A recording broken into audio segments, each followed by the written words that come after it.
Evacuations continue, Damon. We do want to talk now live to Eric Harlow, longtime Guthrie fire chief. He has covered, unfortunately, many of these wildfire outbreaks since before he retired. Eric, something we are seeing now that is a welcome sight that we weren't able to see on Friday is aerial support as these evacuations still go on, just kind of east of Guthrie. Eric, walk me through how that changes the firefight and how aerial support is really organized in a situation like this.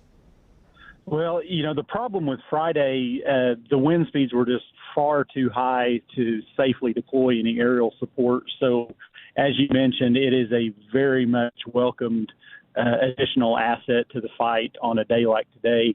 The aerial support has that capability of dropping a large amount of either water or fire retardant, many times in areas that aren't accessible by the fire trucks on the ground or the ground crews on foot. And also, when the flame lengths and the fire spread rate is as fast as what you guys just talked about, those aerial assets have that ability to get down and over the fire where it may not be safe for the crews on the ground to get up and access that head of the fire. And obviously, they're able to be in the air right now, Eric, because more flames. of the visibility difference in the day. Not just that, but obviously the winds aren't quite as strong. But on the ground, what is the better visibility? The fact that you don't have as much dust and dirt in the air. What does that do for the crews? It's huge. Visibility is a huge factor, not only for tactical considerations, but also for the safety of the crews. We saw the pileups on the various roads causing vehicle accidents due to the dust and smoke in the air on Friday.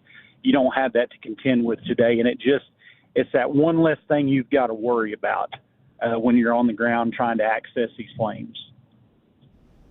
Eric, you are obviously very familiar with Guthrie. I want to read out these evac orders one more time. So this is from the Logan County Emergency Manager calling for an immediate evacuation between Indian Meridian Road and Pottawatomie Road and OK 105 and East Waterloo. Leave now for the Guthrie Fairgrounds. We are still taking a live look here from First Alert Storm Command. But Eric, being familiar with this area, this appears to be a pretty rural part of Logan County. Yes, you're exactly right. The terrain out there is very rough. It's very, pardon the term, but it's very wild, hence the term wildland fire. But the nice thing about it is very sparsely populated, a lot of large acreage properties and farmland out there. So luckily there's not a large amount of people and or property out there that could be, in the fire's path. Eric, where are these, as we just saw one of those super scoopers drop another load of water, so basically right on top see, of our crew yes. out there. Where are they at this point directing those drops? Is there a strategy as to where exactly they like to target these? Typically, when you don't have the fire under control yet, or what we would consider partially under control, you're going to focus your air assets on the farthest out, I kind of mentioned it Friday, the head of the fire, which is the furthest, most fast progressing part of that fire. You want to get as much water on that head as quick as you can so you can knock it down and stop the forward progression of the fire. Also, many times, especially out where they're at right now, you're going to focus those air assets on canyons, draws, very inaccessible, heavily wooded areas that you cannot get ground assets into very easily. Eric, what is the difference as we just saw that super scooper fly over Storm Command? It was really remarkable to see. It almost looked like it was raining on top of them. Why sometimes water and other times the red fire retardant?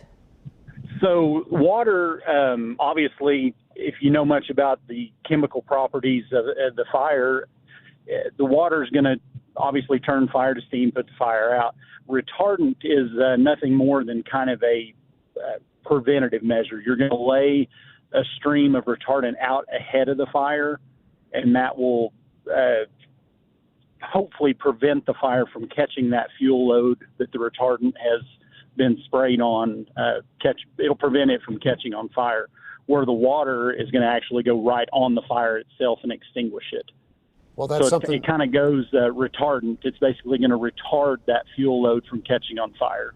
Well, that's something that both Abby and I didn't both know said that, that we yeah. did not know. And so that's, we're learning something new right here. And of course, with Arcadia Lake so close by, it's easy to reload, I suppose, when it's right there where maybe they don't have as much retardant on hand. I did want to ask you, Eric, we were talking to you on Friday, right when we were kind of in the thick of things, and before we knew the true scope and scale of really the devastation that unfolded.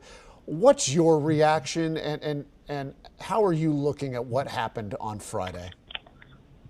Looking back, looking at the statistics, I'm really shocked from seeing that we didn't have more homes destroyed, honestly.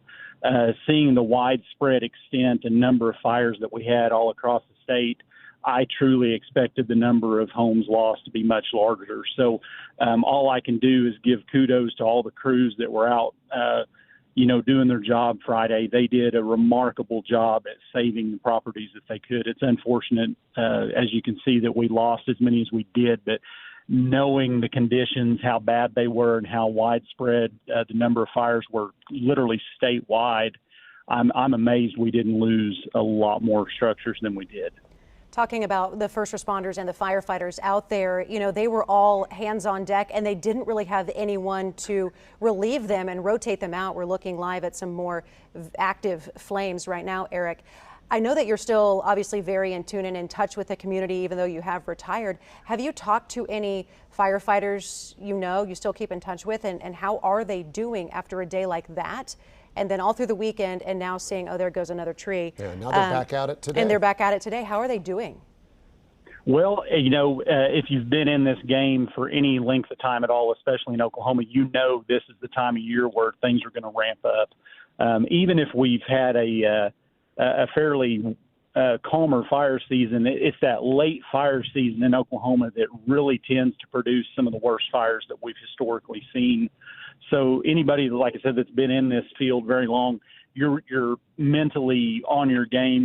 This is the bad season. So you really start preparing coming out of the wintertime into this early spring before things green up. It's going to be bad. It's going to be long days.